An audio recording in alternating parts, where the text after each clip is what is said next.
So I'm here at the Benefits Broker Expo. You can hear a bunch of people coming out, and I'm here with my man Ray Colon. Ray, tell us about your company, My Telemedicine. Great, guys. Hey, welcome, Benefits Pro.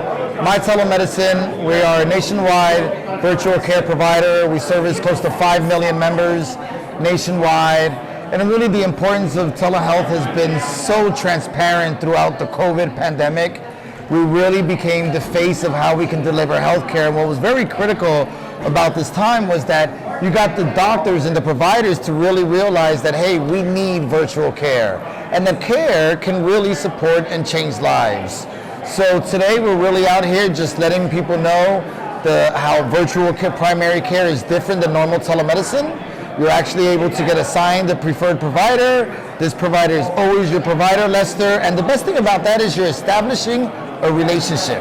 Normal telehealth companies, it's the first provider that comes on, it's on demand. And we offer that service for those urgent care model needs. However, when you're managing chronic care, when you're dealing with high blood pressure, type 2 diabetes, or chronic medication that's needed, you want to have an established relationship where you're able to, the doctor knows you, he knows your history, and he's able to properly manage you. You know, the thing that's so interesting about this that people sometimes forget is a compliant patient, somebody who is doing the things that they're supposed to do, costs less, but is also happier. Like if I'm healthier and I'm attributing getting healthier to my employer, that's such a big impact for such a small dollar amount that your service provides. Absolutely. I mean, at the end of the day, yes, we want to drive savings to our companies by embedding these type of services in, but more importantly, we're keeping people healthy. If I have the convenience of seeing a doctor on my lunch break, if I have the convenience of seeing a doctor on my drive home, right, while I'm stuck in traffic, this is convenience for me. And we get convenience to access a flight for an airport, to grab an Uber, or even to manage our credit or our bank accounts.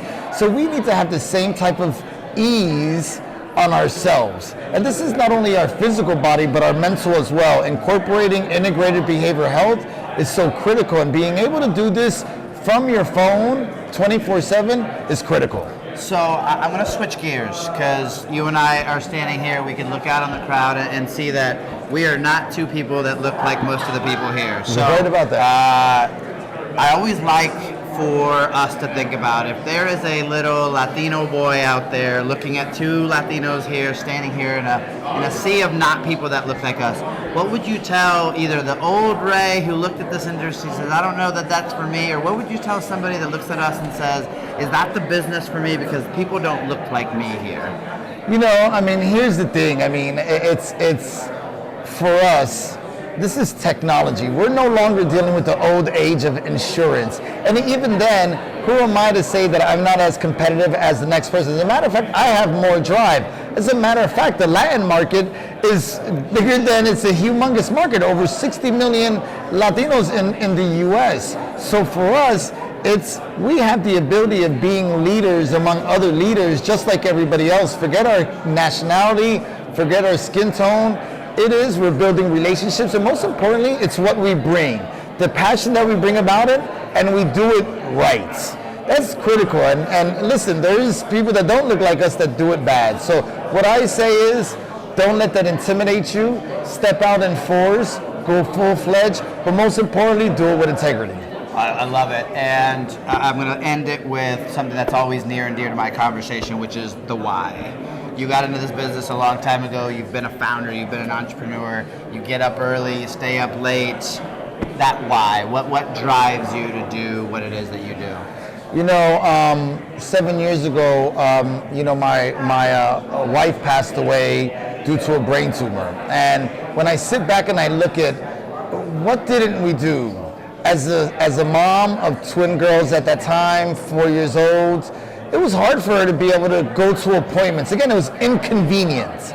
So my why is that bringing technology, bringing tools into the hands of people save lives. We can, you know, tools nowadays from a virtual care perspective can track high blood pressure. It can predict strokes. So if we can put these tools in more people's hands, that's more people that we're saving. So I think that's the why. You know, it gave me goosebumps listening to that, because people think that what we do is a transactional, is a paycheck, is a whatever, but when you really focus on the why and the real reason behind it, the paycheck's going to come, but the reality of it is that's secondary to the impact that we can have. Absolutely. You know, you do it right, you do it with all purpose in anything you're doing. It might take long. We've been doing this 6 years, 5 million members, no outside funding, but I enjoy it, and I know at the end of the day that I'm doing it right. There you go, man. Well, hey, man, thank you so much. Thank you very much, Lester. Appreciate it. Thank you, guys.